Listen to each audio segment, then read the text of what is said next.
Saudaraku yang dikasih Tuhan, pada pagi hari ini jumpa kembali dengan saya Togar Purba, saudara. Tepatnya tanggal 22 bulan Januari 2023, saudara. Biarlah kita selalu meluangkan waktu buat Tuhan, terlebih ketika kita beraktivitas yang mungkin begitu padat yang akan kita persiapkan. Dan biarlah melalui kita rindu untuk selalu datang Tuhan, akan memantapkan iman kita, akan memantapkan segala kegiatan yang kita lakukan, saudaraku yang kasih dalam Tuhan. Mari kita bersatu di dalam doa. Sebelum merenungkan firman Tuhan, kita bersatu di dalam doa. Bapa yang kami sembah, di dalam nama Tuhan Yesus, pada pagi hari ini berbicaralah ya Bapa. Melalui firman-Mu ya Tuhan, kami siap mendengarkan firman-Mu. Di dalam Yesus kami berdoa dan mengucap syukur. Amin. Saudaraku yang dikasih Tuhan, firman Tuhan terambil dalam kitab Kolose 3 ayat 1 sampai 4, bunyi firman Tuhan, saudara. Firman Tuhan berkata, Kolose 3 ayat 1 sampai 4, karena itu kalau kamu dibangkitkan bersama dengan Kristus, carilah perkara di atas di mana Kristus ada, duduk di sebelah kanan Allah. Pikirkanlah perkara yang di atas, bukan yang di bumi, sebab kamu telah mati di hidupmu, tersembunyi bersama dengan Kristus di dalam Allah. Apabila Kristus yang adalah hidup kita menyatakan diri kelak, kamu pun akan menyatakan diri bersama dengan Dia dalam kemuliaan. Demikianlah bunyi firman Tuhan, saudara. Berbahagialah dalam kehidupan kita senantiasa untuk selalu merenungkan firman Tuhan dan melakukan dalam kehidupan sehari-hari. Kalau kita menyaksikan firman Tuhan ini, sesuatu yang sangat luar biasa yang disampaikan oleh Rasul Paulus, saudara, tentang hal yaitu pikirkan perkara-perkara di atas, atau apa yang ada di dalam kehidupan orang yang percaya kepada Tuhan, itu yang harus dipikirkan.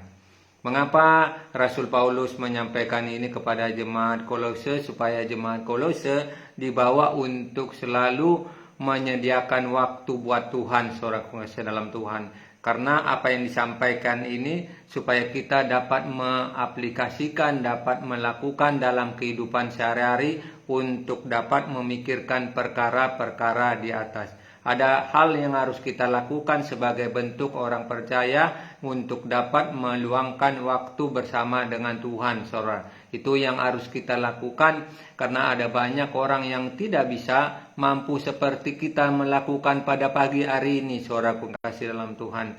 Oleh karena apa? Merindukan perkara-perkara di atas untuk dapat kita lakukan, itulah yang harus kita pikirkan, saudaraku kasih dalam Tuhan. Karena ini juga perlunya dalam kehidupan kita. Di samping kita memikirkan perkara di atas, saudara, ini juga berarti kita adalah manusia yang sudah akan diperbarukan. Oleh karena kita mau untuk memikirkan perkara-perkara di atas, berarti kehidupan kita juga tidak memikirkan hal-hal yang berbau seperti hal duniawi itu, saudara kasih dalam Tuhan. Walaupun hal yang duniawi itu kita tinggal di bumi ini, tetapi yang harus kita perhatikan apa yang disampaikan oleh Rasul Paulus ini kepada jemaat Kolose, supaya memikirkan perkara di atas ini. Jadi perkara di atas ini harus kita pikirkan. Di samping itu, walaupun saya katakan tadi kita adalah manusia yang telah diperbarui. Jadi segala yang diperbarui, saudara kasih dalam Tuhan, yang menjadi manusia itu menjadi baru, maka itu yang harus kita memikirkan perkara di atas itu, bukan di bumi ini. Memang ada banyak keinginan-keinginan di bumi ini, saudara kasih dalam Tuhan. Untuk perkara-perkara di bumi ini banyak yang bisa kita lakukan, saudara. Tetapi ada hal-hal ketika perkara di bumi ini, maka disitulah mungkin ada timbulnya hawa nafsu. Maka juga dalam di bumi ini, perkara di bumi ada juga keinginan duniawi, keinginan mata, saudara, dan keangkuhan hidup, dan berbagai hal-hal yang ada di bumi ini ada itu semua.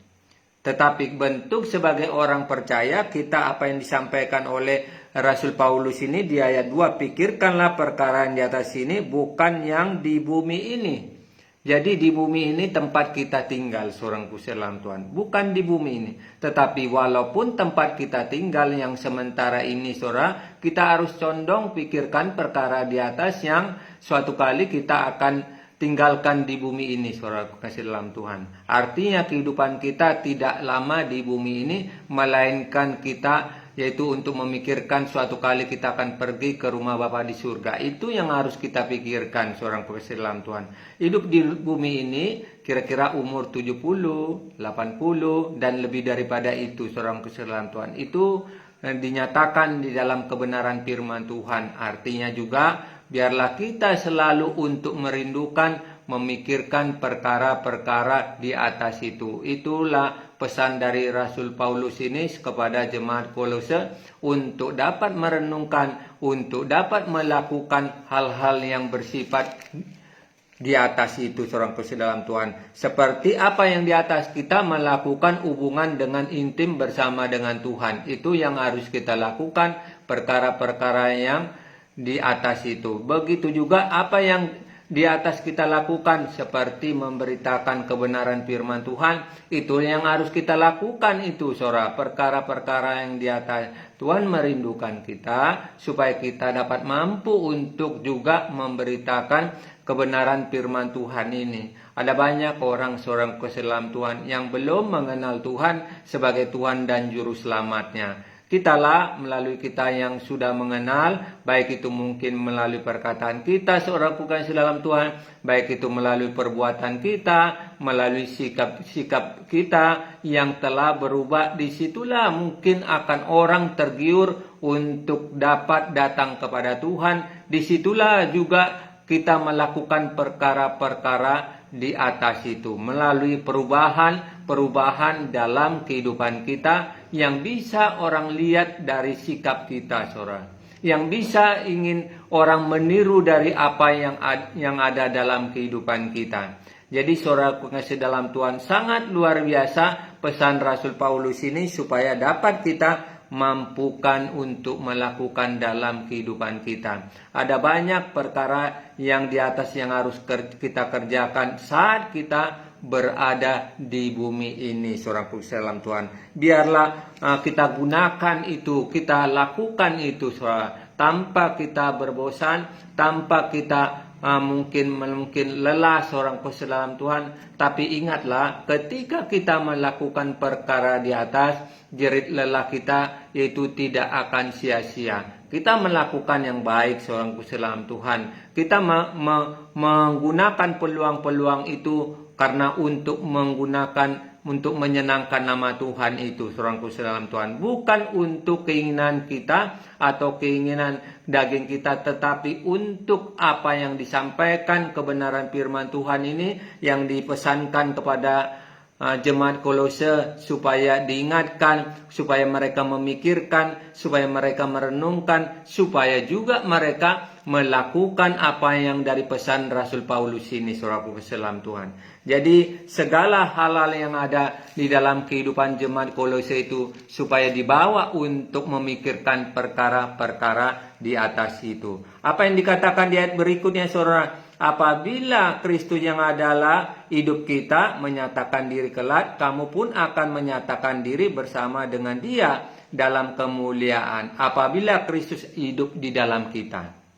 Kita sebagai orang percaya, tentu ketika kita meluangkan waktu bersama dengan Tuhan, seorang dalam Tuhan, hidup kita akan ada bersama dengan Allah. Cara kita berpikir, cara kita bertindak, cara perbuatan kita itu bisa terjadi ketika kita menjalin hubungan bersama dengan Tuhan, seorang dalam Tuhan. Jadi perubahan-perubahan itu akan nampak kehidupan seseorang ketika menjalankan hubungan bersama dengan Tuhan secara intim, saudara. Baik itu mungkin saudara melalui doa, baik itu juga mungkin merenungkan firman Tuhan, baik itu juga melalui memuji menyenangkan nama Tuhan, dan segala sesuatu yang dipesankan dalam kebenaran firman Tuhan itu supaya kita dapat melakukan itu. Karena Kristus adalah yang telah mengubah hidup kita, seorang dalam Tuhan. Jadi pesan daripada Rasul Paulus ini supaya dapat kita lakukan, supaya dapat kita hidupi seorang dalam Tuhan. Kita rajin-rajin beribadah, artinya kalau kita rajin seorang dalam Tuhan, berarti juga kita harus merindukan untuk dapat kita lakukan, bahkan menghidupi itu dalam kehidupan kita. Sungguh enteng seorang dalam Tuhan kalau itu Kristus hidup di dalam kehidupan kita. Ya, saya enteng saya berkata ketika orang lain mungkin berkata tentang kita, menjelekkan kita seorang dalam Tuhan, itu kita tidak akan gampang sakit hati, kita akan membiarkan perkataan orang lain karena hati kita sudah dibersihkan. Perkataan-perkataan yang kita terima dari orang lain, perkataan kotor, itu tidak akan mempan dalam kehidupan kita sebagai orang percaya. Asal kita menjalankan intim bersama dengan Tuhan, mau bersekutu dengan Tuhan, mau menggunakan waktu dalam kehidupan kita sehari-hari untuk kemuliaan nama Tuhan, seorang dalam Tuhan.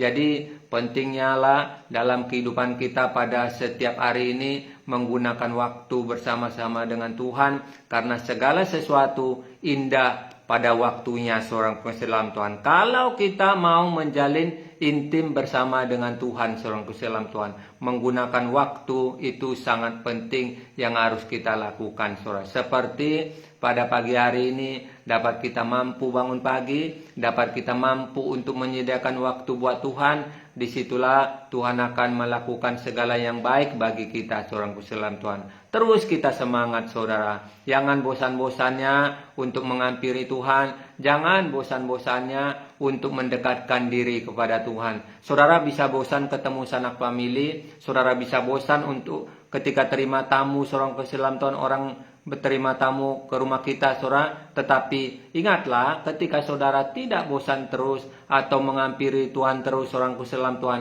kita akan dibentuk menjadi serupa dengan Tuhan. Itulah perubahan-perubahan kehidupan kita yang dibawa menuju ke sana, saudara. Ada perubahan oleh karena gambaran Kristus ada di dalam kita, seorang dalam Tuhan.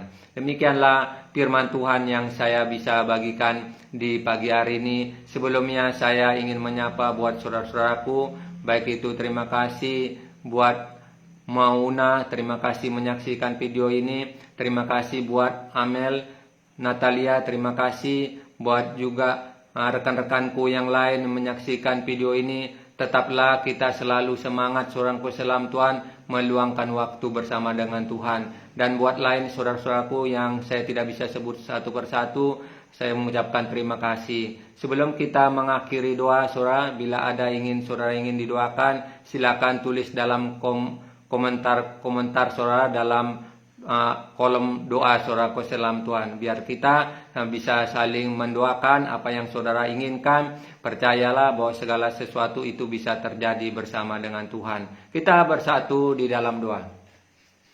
Bapa, Engkau sungguh baik, sangat baik ya Tuhan. Saat hari ini rekan-rekanku ya Tuhan yang seiman ya Tuhan, yang percaya pada Engkau, yang menyaksikan video ini ya Tuhan, berkatilah mereka ya Bapa. Biarlah kehidupan mereka dibawa untuk mendekatkan diri kepada Engkau. Oh Tuhan, campur tanganlah Bapa yang baik. Kalau saat hari ini ya Tuhan, hari sesuatu yang indah ya Tuhan, khususnya orang-orang Tionghoa ya Bapa, berkatilah Tuhan di tahun baru Imlek ini ya Bapa. Biarlah sukacita memenuhi mereka ya Tuhan, di mana ya Tuhan pergantian tahun baru Imlek ini memberikan sesuatu perubahan, baik itu perubahan hidup ya Bapa, perubahan untuk mendekatkan diri, mau menggunakan waktu bersama dengan Engkau ya Tuhan. Berkatilah mereka-mereka yang merayakan Bapa. Biarlah mereka di hari merenungkan hari tahun baru Imlek ini ya Tuhan, mereka bersama-sama dengan keluarga mereka ya Tuhan. Ada kasih, ada saling mengampuni ya Tuhan, ada saling mau berbagi ya Bapa yang baik. Berkatilah saudara-saudaraku yang tahun baru Imlek ini jatuh pada hari ini ya Tuhan, dimanapun mereka berada. Tuhan berkati ya Tuhan Yesus. Terima kasih ya Tuhan. Bila ada saat ini saudara-saudaraku yang mempunyai pergumulan hidup, yang menghadapi segala problema ya Bapa, tolonglah mereka ya Tuhan, agar mereka mampu keluar dari persoalan-persoalan kehidupan ya Bapa.